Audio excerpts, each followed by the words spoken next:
வடமாநில கோயில்களில் பக்தர்கள் சுவாமிக்கு பூஜை செய்வது போல மதுரை அழகப்பன் நகரில் உள்ள மூவர் ஆலயத்தில் நாம் பூஜை செய்யலாம்.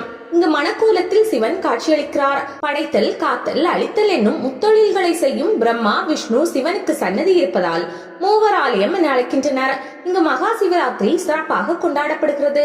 கருவறையில் மூலவனின் பின்புறம் மகாவிஷ்ணுவும் மணக்கோலத்தில் மீனாட்சி அம்மன், சொக்கநாதரும் உள்ளனர். விநாயகர் முதல் அனுமன் வரை எல்லா தெய்வங்களும் புன்னகை ததும்ப இங்கே காட்சி தருகின்றனர்.